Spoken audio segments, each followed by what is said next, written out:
Hey YouTube, in yesterday's video I tried to cut out a hole in the keyway here and it was a little bit undersized, so what I'm going to have to do is have another crack at trying to do just a pass around the outside, which should be a lot quicker than yesterday's video, which took about, well, the actual cutting time took about 2.5 hours due to the small cutting increments.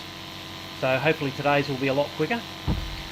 And also I'm hoping today that the software works, so I've got it all set up ready to go, and we'll just hit the start button. We'll see how it goes, see whether it actually processes the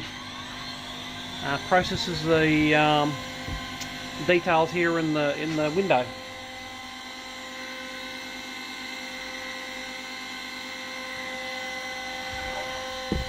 So that's already one better off than yesterday.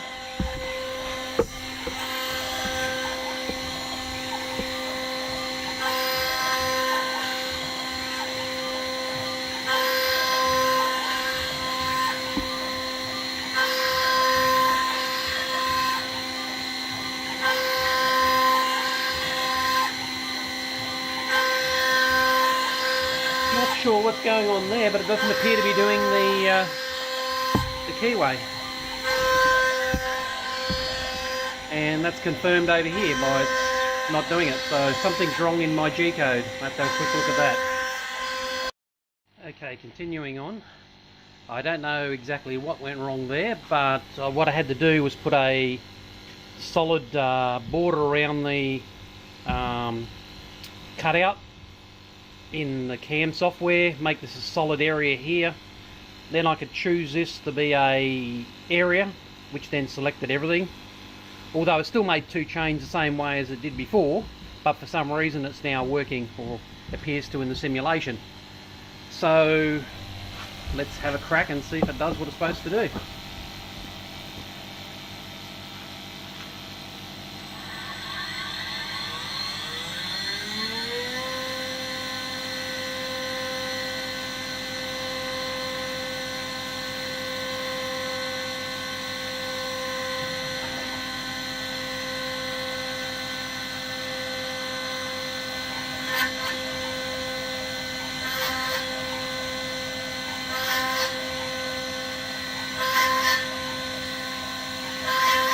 I was expecting it to do the actual whole perimeter, but for some reason the simulation showed that it was only going to do the keyway first and then it's going to do the round part.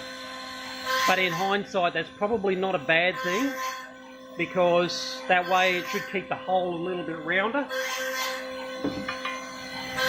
But time will tell.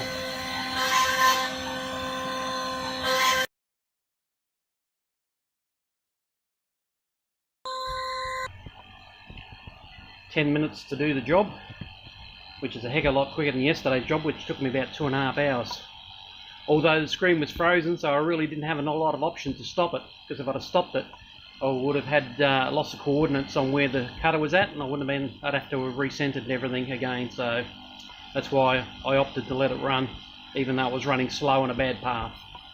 So what I'm actually thinking for this next keyway, or for the next sprocket, is that I might just do cut out the keyway first as a separate job, and then do the trim around like I've just done there, because I did a lot of circling inside there where I probably really didn't need to, and wasted a lot of time there.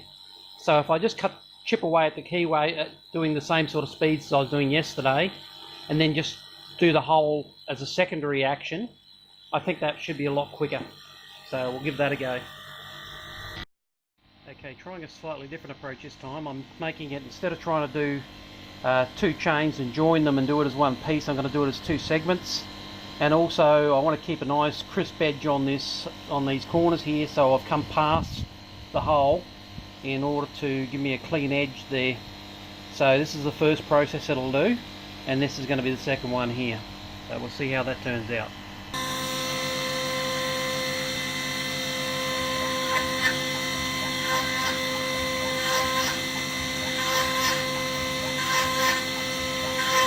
should also mention I did away with the lead in and lead out because that took a lot of time and probably didn't help anything since it's starting from a hole. It doesn't really matter to have a lead in, lead out.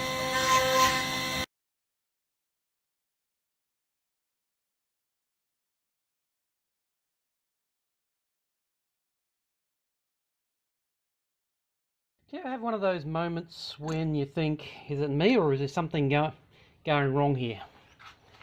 And I thought it was me going crazy because I was adjusting the drill bit size because it wasn't cutting out the size, out the full size. So I've got the shaft, I'll just measure this first. So there, I've got 17 mil, a bees dick over 17 mil. And the keyway just over 6 mil. So as far as spec is concerned, perfect. Well, close enough. Then I measure the shaft of the motor, 17 mil, and it's a 6 mil keyway. But I put it into the hole. You'd think that would fit. I've got slop here, and I'm not touching on the bottom. Good thing these are only test pieces I'm doing. But if I whiz the cutter out, hopefully I'm not blocking the shot.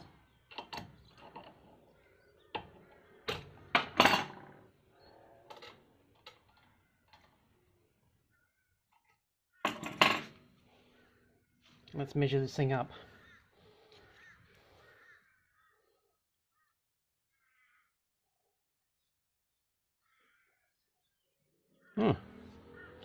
That's interesting, because I measured it before and it was showing, well, look at that, 2.24. I was going to blame the cutter, but upon further inspection out in the sunlight there, it seems that it hasn't worn. So the reason I've got a difference here is obviously deflection. The fact that it's not cutting effectively once it gets down there. So it's obviously levering it against the top and pushing the sideways, the cutter sideways, which is causing me a little bit of an issue with it going through. Well, being that my top measurement, which is going to be the biggest measurement, is correct, which is 17 mil, what I might do is just get out a little sanding disc or something like that and see if I can open up the bottom side to correct it rather than trying to continue machining it. Alternately, I could try a new cutter. These cutters are only probably about $1 a piece. They're next to nothing. They're only cheap Chinese things. So maybe I might try it with a fresh cutter, put the size back to what it's meant to be, so I don't make this hole any bigger than it needs to be, and we'll give that a go.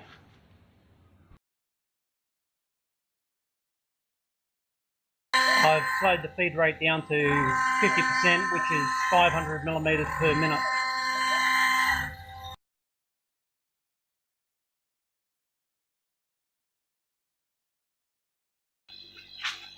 And let's have another look.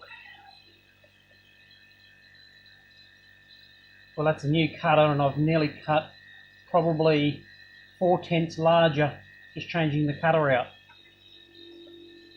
which shouldn't have happened. But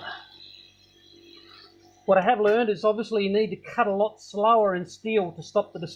Well, obviously I'm using a 3mm cutter, which isn't helping anything.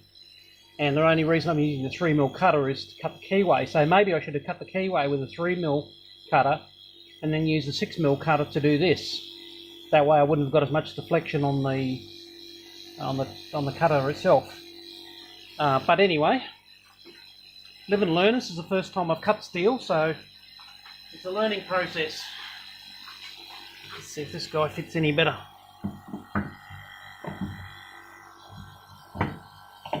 Okay.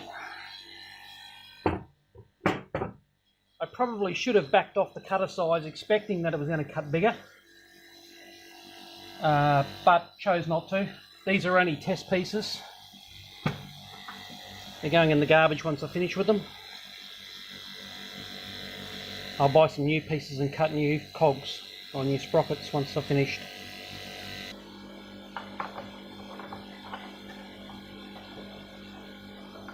Yeah, definitely a little bit looser than I would have liked.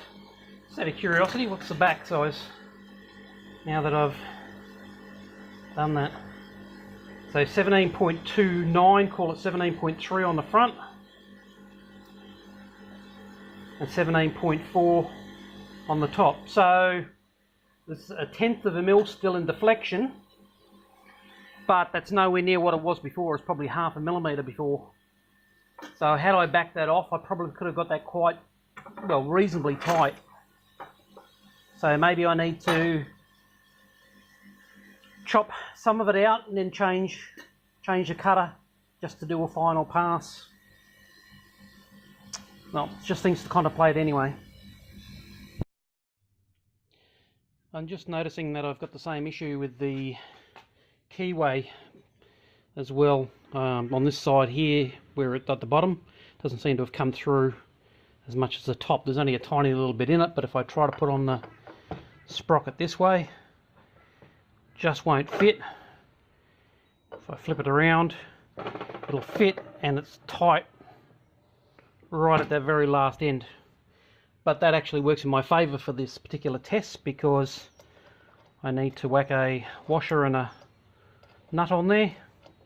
I'll probably make a little bit of a spacer for the back, and that will do for my test piece. Do nicely.